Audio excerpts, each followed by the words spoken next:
حضرت ثانی برکات مفتی قاسمی تاج المشائخ برکاتی دولہا، نعرہ تکبیر، نعرہ رسالت۔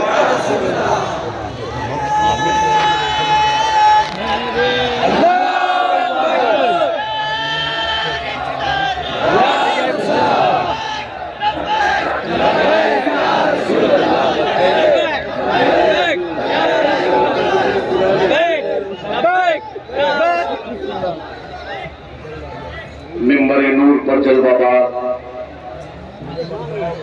آبروئے خانوادہ برکات، تاج المشائخ سیدی مرشدی حضور امین ملت، فخر مارغہ و فخر صحافت، حضور سیدی شرف ملت اور ہم سب غریبوں کے غم گسار حضور رفیق ملت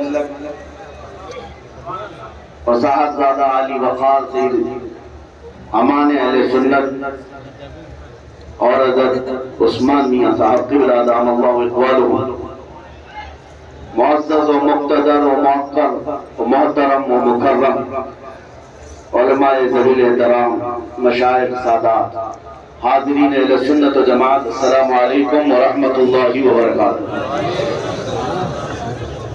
الحمدللہ الحنان المنان الذي خلق الانسان وعلمه البيان، والصلاة والسلام على رسوله سيد الانس والجان وعلى آلہ واصحابہ ذوی الخیر والاحسان، اما بعد فأعوذ بالله من الشيطان الرجيم، بسم الله الرحمن الرحيم، فأما الزبد فيذهب جفاء وأما ما ينفع الناس فيمكث في الأرض، صدق الله مولانا العظيم۔ بارگاہ رسالت معاذ صلی اللہ تعالی علیہ وسلم میں درود پاک کا ہدیہ پیش کریں۔ اللہم صلی علی سیدنا و مولانا محمد معدن الجود والکرم وآلہ واصحابہ الکرام وابنہ الکریم وبارک وسلم صلاۃ دائمۃ سرمدا ابدا۔ عزیزان اکرام وقار، آسمان علم کے سارے ستارے اس منبر نور پر جلوہ بگر ہیں۔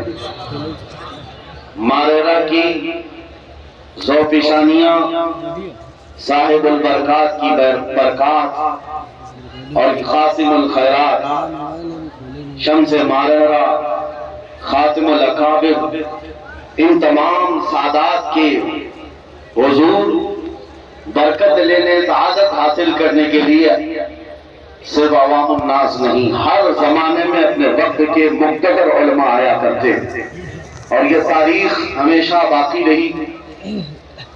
اس دربار میں یہاں جتنے آئے ہیں سب خوشا چی ہیں، فیض حاصل کرنے آئے ہیں، اور مجھ نکمے کی یہاں کوئی حیثیت نہیں۔ یہاں پر جو بیٹھے ہوئے علماء ہیں ایسے عظیم علماء ہیں کہ جن کے سامنے آج بھی ہماری زبان کھلتی نہیں ہے۔ یہ اور بات ہے کہ منبر پر ہمیں کھڑا کر دیا جاتا ہے اور ان بزرگوں کی طرف سے جو چارج کیا جاتا ہے اور مخلوق خدا کے سامنے ہمیں زبان کھولنے کی اجازت دی گئی یا حکم دیا گیا، یہ سب انہی کی برکات ہے۔ میرے عزیزوں، یہاں پر جو بیٹھے ہوئے ہیں علماء ذوی احترام، ان میں سے ایک ایک اپنے وقت کا عبقری ہے۔ مرکز علم و فن جامعہ اشرفیہ مبارک پور کے جید علماء یہاں پر موجود ہیں۔ بس اتنی بات عرض کروں گا، نہ پوچھ ان خرقہ پوشوں کو ارادت کو تو دیکھ ان کو، یہ دے بیضہ لیے بیٹھے ہیں اپنی آستینوں میں۔ میں مختصراً آپ کے سامنے کچھ پیغام مارغہ کا اس منبر نور کا عرض کروں، کیونکہ یہاں پر لفاظی نہیں چلتی، یہاں پر ہوائی جملے نہیں چلتے۔ قرآن کی ایک آیت میں نے تلاوت کی، رب تعالیٰ فرماتا ہے جو جھاگ ہے وہ اڑ کر چلا جائے گا، فَأَمَّا الزَّبَدُ فَيَذْهَبُ جُفَاءً، جو جھاگ ہے وہ اڑ کر چلا جائے گا. وَأَمَّا مَا يَنْفَعُ النَّاسَ فَيَمْكُثُ فِي الْأَرْضِ, اور جو لوگوں کو نفع دیتا ہے وہ زمین پہ برقرار رہتا ہے. نفع دینے کا کام یہ اولیاء کا مسلک ہے, یہی اولیاء کا مذہب ہے. کسی اور کے لیے خطرہ بننا, کسی اور کے لیے آڑ بننا, یہ اولیاء کا مسلک رہا ہی نہیں. میرے عزیزوں, حضرت جنید بغدادی رضی اللہ تعالیٰ عنہ کے متعلق ایک بات ملتی ہے. آپ کسی ندی کے کنارے سے یا چلے جا رہے تھے, پانی میں ایک بچھو کو ڈوبتے ہوئے آپ نے دیکھا. بچھو پانی میں تیر نہیں سکتا تھا, اس کو اٹھایا آپ نے اور اٹھا کر کے باہر ڈالنے کی کوشش کر رہے تھے. بچھو نے ڈنک مارا, اور بچھو کا ڈنک کوئی آسان کام نہیں ہے سہ لینا. آپ نے ہاتھ جھٹک دیا, وہ بچھو دوبارہ پانی میں گرا. پھر آپ نے اٹھایا اس کو, پھر اٹھا کر باہر کر رہے تھے, دوبارہ ڈنک مارا. آپ کا مرید آپ کے ساتھ تھا. تیسری مرتبہ آپ نے پھر سے اس کو اٹھایا اور نکال کر باہر پھینک دیا. 2 مرتبہ ڈنک بھی مارا ہے. مرید نے کہا حضور جب یہ موذی جانور ڈنک مار رہا ہے, آپ بار بار اس کو نکال رہے ہیں. جنید بغدادی نے فرمایا بچھو کی فطرت ہے ڈنک مارنا, وہ اپنی فطرت پر عمل کر رہا ہے, اور میری فطرت ہے مدد کرنا, میں اپنی فطرت پر عمل کر رہا ہوں.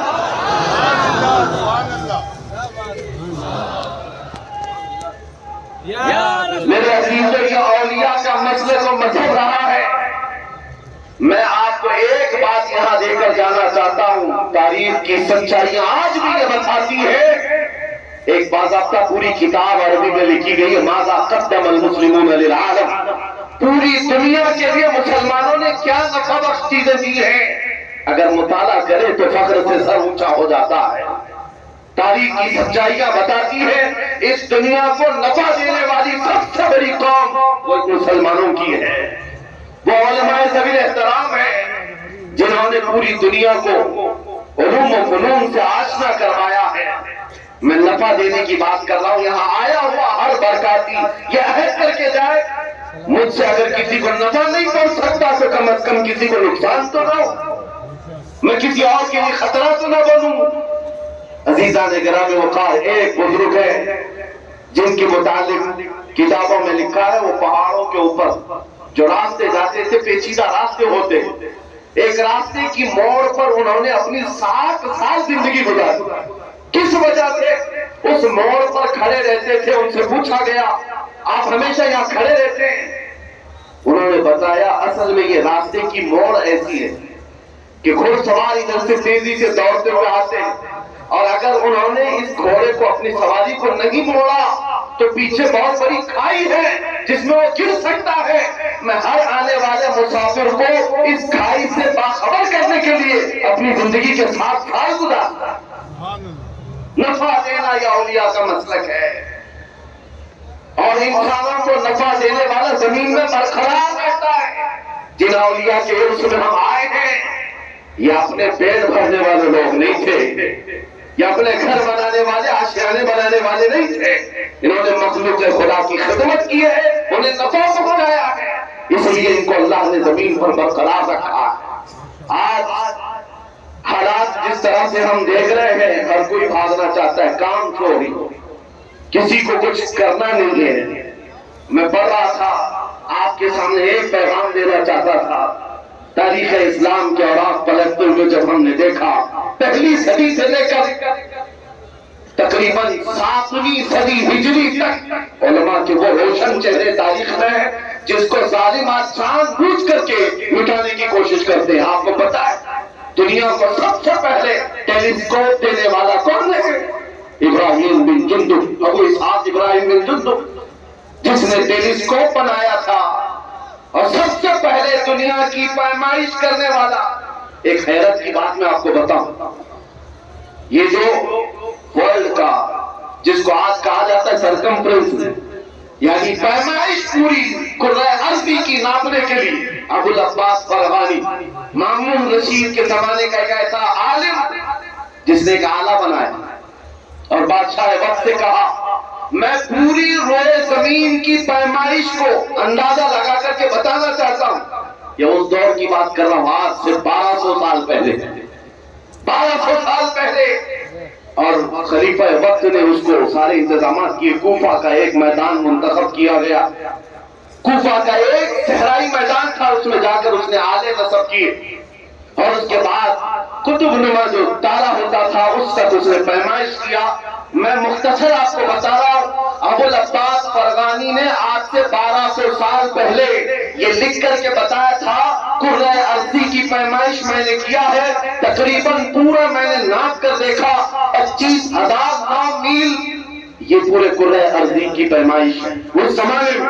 اور آج میں بتاتا ہوں ٹیکنالوجی اتنی ہائی ہو چکی ہے, سارے آلے آ چکے, اسپیس میں جانے کے دعوے ہو چکے. اب جا کر ان سے پوچھو کرۂ ارضی کو آپ نے بھی ناپا ہوگا, اس دور کے جدید سائنسدانوں نے بھی دیکھا ہوگا. بتاؤ تمہاری کرۂ ارضی کی پیمائش کا نتیجہ کیا نکلتا ہے؟ آج کا سائنس کہتا ہے 24,958 میل. 1200 سال کے بعد نتیجے میں صرف 50 یا 60 میل کا فرق آتا ہے. میں یہ ایک مثال دے رہا ہوں آپ کو. یہ وہ علماء ذوی احترام تھے جنہوں نے اپنے وجود سے پوری کائنات کو نفع بخشا ہے. دنیا میں سب سے پہلے میڈیکل سائنس کو متعارف کرانے والا کون تھا؟ ابو بکر رازی, جس نے سرجری کو اور بچوں کے امراض کو لوگوں کے سامنے لا کر دکھایا. آج پتا ہے آپ کو ابو بکر رازی کے بارے میں پیرس میں کانفرنس ہو رہی اور لندن میں اس پر کتابیں لکھی جاتی ہیں. یہ کون ہے ابو بکر رازی؟ ابو بکر رازی کے متعلق فرمایا گیا تاریخ اسلام کا مشہور عالم دین بغداد کا.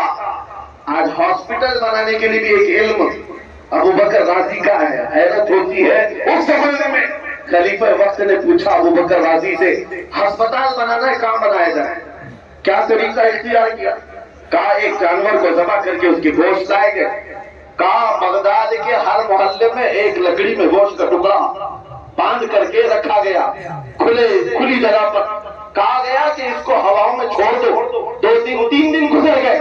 اس کے بعد ابو بکر رازی نے کہا ہر گوشت کو میں دیکھنا چاہتا ہوں. ہر محلے میں جو رکھا گیا سب کا تجزیہ کیا اور کہا جس میں سب سے کم سڑن تھی یا جو ابھی تک تر و تازہ تھا, ابو بکر رازی نے کہا یہاں پر ہسپتال بننا چاہیے, یہاں کی آب و ہوا مریض کے لیے اچھی ہے. دنیا کو یہ علم دینے والا آج پورا یورپ ہماری کتابوں کو ترجمہ کرتے کرتے بہت آگے نکل گئے. مجھے آج افسوس اس بات کا ہے جس قوم کے عروج کا یہ حال تھا, اٹلی اور ڈنمارک کے بادشاہ اپنے بچوں کو اسپین بھیجتے تھے علماء اسلام کے پاس پڑھنے کے لیے. وہ خطوط آج بھی رکھے ہوئے مخطوط لائبریریوں میں موجود ہیں. بادشاہوں نے اپنے بچوں کو اسپین میں علماء اسلام کے پاس پڑھایا, اور جب بچے پڑھ کر کے آتے تھے یورپ کی گلیوں میں ان بچوں کو دیکھنے کے لیے بھیڑ لگ جاتی تھی کہ عربوں سے پڑھ کر کے آئے, اسلامی علماء سے پڑھ کر کے آئے. آج حیرت ہے کہ ننگے آتے ہیں انگریز, ان کو دیکھنے کے لیے بھیڑ لگتی ہے. یہ کیسی تاریخ بدل گئی. تمہارا قلم چلتا تھا, تمہارا علم سے شغف تھا اور پوری دنیا پر تمہارا راج تھا. علم فلکیات, علم عربیات, آسٹرونومی, بوٹانی, آسٹرولوجی, یہ سارے علوم پر علماء اسلام نے سبقت کیا ہے. جابر بن حیان یہ وہ نام ہے جس کو آج بھی انگریز گیبر کہتے ہیں. کیمسٹری کا موجز, اس کو بابا اعظم کہتے ہیں کیمسٹری کا. جابر بن حیان ایک ایسے گھر سے نکلا تھا اور اپنے آپ کو وقف کیا ہے. کیمسٹری کے علم میں آج جتنی کتابیں ملتی ہیں اس کا اصل جابر بن حیان کی لکھی ہوئی ہے. محمد بن موسیٰ الخوارزمی, جس کو آج بھی دنیا استعمال کیے بغیر نہیں رہ سکتی, جس کو الگورزم کہا جاتا ہے. چاہے وہ یوٹیوب ہو, فیس بک ہو, جتنی بھی آج انٹرنیٹ کی دنیا میں سوشل سائٹ چلائی جاتی ہے, اس میں بھی الگورزم کا استعمال کیا جاتا ہے. خوارزمی کو چھوڑ کر کے دنیا چل نہیں پاتی. وہ علی سینا کو چھوڑ کر ریاضی میتھمیٹکس کے فنڈے حل نہیں ہو پاتے. یہ سارے وہ فخر کے علامات میں آپ کے سامنے رکھ رہا ہوں میرے عزیزوں. لیکن افسوس اس بات کا ہے ہم نے اب تک دنیا کو کیا نفع دیا ہے, یہ ہمیں احتساب کی ضرورت ہے. میری زندگی 20 سال کی ہو گئی. ہر جوان سوچے میری زندگی 25 سال کی ہو گئی, میری زندگی 30 سال کی ہو گئی, میری اپنی ذات سے کس کو نفع پہنچا ہے یہ دیکھنا ضروری ہے. آپ کو پتا ہے کچھ شخصیات ایسی آئی جنہوں نے اپنی ذات سے مخلوق خدا کو ایسا نفع پہنچایا کہ آج تک ان کے وہ کارنامے یاد کیے جاتے ہیں. آج آپ کے سامنے 2 چند مثالیں بھی اگر میں رکھوں, ایک بزرگ کا نام ہے حضرت سیدنا مسعود غازی بہرائچی رضی اللہ تعالیٰ, سلطان سالار مسعود غازی جن کو سلطان الاولیاء کہتے ہیں. اولیاء کاملین میں بڑا مقام ہے, لیکن حیرت کی بات میں آپ کو بتاؤں ان کی وفات کے وقت صرف ان کی عمر 19 سال کی تھی. 19 سال کی عمر میں یہ نام کما کر چلے گئے. وہ عظیم نام میں نے ممبئی کی سرزمین پر دیکھا. میمن برادری سے تعلق رکھنے والے صاحب جن کے نام سے آج بھی مسجدیں بنی ہوئی, وہاں پر میں معلومات حاصل کر رہا تھا. ایک کالج ہے, ایک مسافر خانہ, ایک مسجد ہے, اور نہ جانے کیا کیا بنایا ہے انہوں نے. اور اس زمانے میں بنا کر چلے گئے. ہم نے پوچھا کہ انہوں نے اتنی دولت کا اتنا بڑا حصہ لگایا اور بنایا ہے. بعد میں پتا چلا کہ وہ صاحب جنہوں نے بنایا ان کی وفات کے وقت ان کی عمر 23 سال کی تھی. 150 سال سے ان کی بنائی ہوئی مسجدیں, ان کے بنائے ہوئے ہاسپٹل, ان کے بنائے ہوئے کالجز چلے آ رہے ہیں. میرے عزیزو, زندگی گزارنے کا ایک طریقہ یہ بھی ہے کہ اپنی ذات سے دوسروں کو نفع پہنچاؤ. یہ اولیاء کا مسلک ہے, یہ اولیاء کا مسلک ہے. آپ کو میں بتاؤں سیدنا صدیق اکبر رضی اللہ تعالیٰ عنہ کی ذات, آپ کا انتقال جب ہوا حضرت عمر نے تخت خلافت پر بیٹھ کر کے اعلان کیا, اے لوگوں میں ہر وہ کام کروں گا جو خلیفہ اول کیا کرتے تھے. اگر مجھ سے کوئی کام چھوٹ جائے تو مجھے اطلاع دے دینا, میں وہ کام کروں گا. مسجد میں سے کسی صاحب نے اٹھ کر کے کہا, امیر المومنین ہم ابو بکر صدیق رضی اللہ تعالیٰ عنہ کو دیکھا کرتے تھے روزانہ دوپہر کے وقت وہ اپنے گھر سے توشہ دان لے کر کچھ روٹی سالن لے کر جنگل کی طرف چلے جاتے, ہمیں یہ تو نہیں پتا کس کو کھلاتے تھے, لیکن روزانہ ان کا ایک مشغلہ تھا. حضرت عمر فاروق نے کہا آج سے ہی یہ کام میں کرتا ہوں. گھر گئے, توشہ دان لیا, اس میں کچھ روٹی اور سالن لے کر خود بھی اس بتائے ہوئے راستے کی طرف نکل پڑے. جنگل میں کس کو کھلانا ہے یہ تو پتہ نہیں, یہ معلوم نہیں. گئے ڈھونڈتے رہے, شام کا وقت قریب آ گیا. ایک کسی چوٹی کے پاس, ایک کسی غار کے پاس سے کراہنے کی آواز آ رہی تھی. حضرت عمر فاروق رضی اللہ تعالیٰ عنہ کہتے ہیں میں بڑا چلا گیا. وہاں جانے کے بعد دیکھ کر کے حیرت سے آنکھیں کھلی رہ گئی. ایک ایسا معذور بندہ پڑا ہوا ہے جس کے دونوں ہاتھ بھی کٹے ہیں, دونوں پیر بھی کٹے ہیں اور آنکھیں بھی نہیں ہیں. ایسا معذور ہے لیکن کراہ رہا ہے. حضرت عمر کہتے ہیں یہی وہ بندہ ہوگا جس کو وقت کا خلیفہ اپنے گھر سے توشہ دان لے کر یہاں جنگل میں آتا تھا اور خاموشی سے کھلا کر چلا جاتا تھا.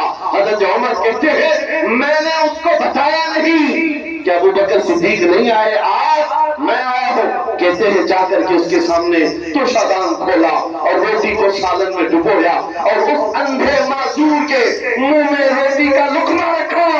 وہ اندھا چیخ پڑا, کہا آنے والے بتا کیا ابو بکر کا انتقال ہو گیا, کیا ابو بکر صدیق کا انتقال ہو گیا. آج تک میں ایک دن بھی بھوکا نہیں رہا ان کی زندگی میں. حضرت عمر کہتے ہیں تو اندھا نابینا ہے, تجھے کیسے خبر کہ آنے والا ابو بکر نہیں کوئی اور آیا ہے. اندھا کہتا ہے آنے والے تجھے پتہ نہیں, ابو بکر جب آتے تھے انہیں معلوم تھا میرے منہ میں دانت نہیں ہے, وہ اپنے منہ سے چبا کر روٹی میرے منہ میں ڈالتے تھے. آج تم نے پوری روٹی ڈال دی, مجھے لگا کہ ابو بکر نہیں آئے کوئی اور آئے.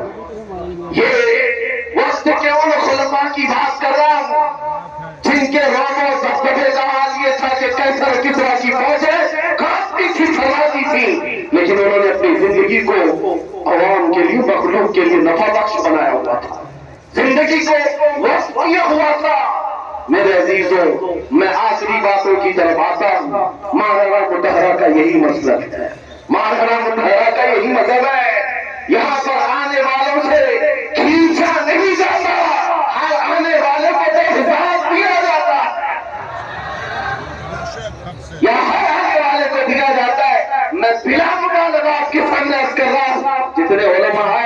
جتنے یہاں کے فقراء ہو، جتنے خادم ہو، کوئی ایک مجھے بتائے اگر یہاں سے نوازے اس کو بھیجا گیا. یہ مخلوق خدا پر رحم کرنا اور ان کے ساتھ نفع کا معاملہ کرنا. آج اپنی آپ کے بھی گھروں میں زندگیاں ہیں، امت کو آپ کیا دے رہے ہو؟ دنیا میں خلق خدا کو آپ کیا دے رہے ہو؟ یہ دیکھنے کی ضرورت ہے. آج حضور سیدی احسن العلماء کی یاد تازہ ہوتی ہے. ایک باپ ہے، اللہ نے 4 بیٹے دیے، لیکن اس باپ نے یہ نہیں سوچا کہ مجھے کما کر کے دینے والے بیٹے ہو، بلکہ ہر بیٹے کو ایسا بنایا ہے ہر ایک اپنی جگہ پر خلق خدا کی خدمت کر رہا ہے. حضور امین ملت کو علی گڑھ کی تاریخ قیامت تک یاد رکھے گی. حضور شرف ملت کو انکم ٹیکس کا شعبہ یاد رکھے گا، اور حضور سیدی افضل اللہ کو پولیس کا شعبہ ہمیشہ یاد رکھے گا. اور ماہرہ کے چپے چپے اور گلیاں گلیاں اپنے بچوں کو دین اور دنیا سکھانے کے معاملے میں حضور رفیق ملت کو سدا یاد رکھے گا.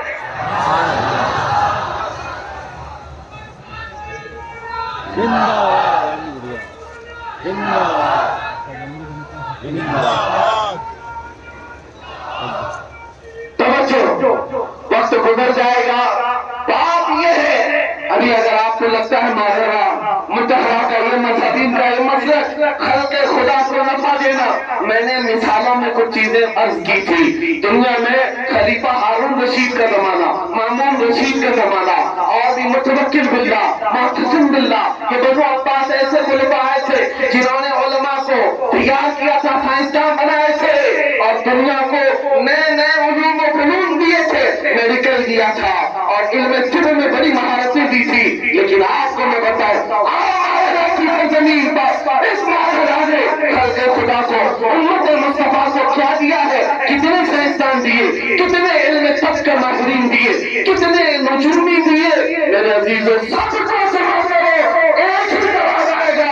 ماہرہ نے سب ملا کے ایک امام احمد رضا دیا، جو 10 سائنسدان بھی ہے، علم طب کا ماہر بھی ہے، فلسفہ کا عالم ہے، منطق کا بھی عالم ہے، بلاغت معنی کا بھی عالم ہے، حدیث و تفسیر کا بھی عالم ہے. سب ملا کر کے ایک احمد رضا کو دیا، خلق خدا کو دیا ہے. میرے عزیزوں، ایک مثال ہے. ماہرہ مرتضیٰ نے صرف اعلیٰ حضرت نہیں دیا ہے، ماہرہ نے تاج الفضل بھی دیا ہے، ماہرہ نے سیف اللہ المسلول بھی دیا ہے، ماہرہ نے مفتی اعظم بھی دیا ہے. یہ چند وہ ستارے ہیں جن کا ذکر کیا، ورنہ ستاروں سے آگے جنا اور بھی ہے. عزیزان گرامی وقار، اس عظیم البرکت اعلیٰ حضرت فاضل بریلوی رضی اللہ تعالیٰ عنہ کو جو خاندان ماہرہ آج بھی کہتا ہے، ماہرہ کی وہ کرامت ہے. آخری بات یہ ہے، اس عظیم المرتبہ مجدد اہل سنت سے اگر کسی کو پرس ہے اور پھر وہ کہتا ہو کہ میں برکاتی ہوں، وہ جھوٹ ہے. اس لیے کہ مسلک اعلیٰ حضرت نہیں ہے جو خاتون اکابر کا مسلک ہے، جو شمس ماہرہ کا مسلک ہے، جو صاحب البرکات کا مسلک ہے. اس لیے کہ اعلیٰ حضرت اپنے پیٹ سے کوئی نئی چیز نہیں لائے تھے، جو لائے ہیں وہ اپنے اخلاق کا دین لائے ہیں. عزیزان گرامی وقار، اس امام اہل سنت فاضل بریلوی کی ایک چیز آپ کے سامنے رکھتا ہوں، کیونکہ سنی سے بھی یہ سمجھتے ہیں نعرہ لگانا چاہیے مسلک اعلیٰ حضرت کا، بس یہی کافی. پڑھو اعلیٰ حضرت کو، پتہ چلے گا کہ وہ علم کا کیسا دریا، وہ علم کا کیسا جبل شامخ ہے جس کے بارے میں یہی سے آواز اٹھی تھی. فتاوی رضویہ تو ایک کرامت ہے، ذرا خدا کے بخششی پڑھ کے دکھلا. شرف ملت نے فرمایا تھا، مینار قصر رضا سے بلند کرتی ہے، تم اس کے پہلے ہی زینے پہ چڑھ کے دکھلا. عزیزان گرامی، اعلیٰ حضرت کے پاس ایک شاگرد رہتے تھے، حضرت مولانا ظفر الدین بہاری رحمۃ اللہ، ان کے خاص شاگرد. یہ جب اپنے وطن گئے بہار، سنا وہاں ایک منشی صاحب رہتے تھے، ان کو علم العادات پر بڑا ناز تھا، اور وہ خانے بھرنے والا جو علم ہوا کرتا تھا، جیسے آج تعویذ بناتے ہیں، 4 ڈبے بناتے ہیں، اس میں لکھا جاتا ہے. وہ ایسا نہیں ہے کہ جدھر سے بھی کچھ بھی لکھ دیا جائے، اس کے طریقے ہیں. خانے بھرنے کا ایک علم ہے، اس کو بھرنے کے بعد جدھر سے بھی جوڑو گے ایک ہی نمبر آئے گا. وہ منشی صاحب جو بہار کے رہنے والے تھے، ان کو ناز تھا میں 16 طریقے سے بھرنا جانتا ہوں، 16 طریقے سے اس علم کا میں ماہر ہوں، اور جب کسی کو ایسے لوگوں کو علم آتا ہے تو سب سے پہلے وہ علماء کا امتحان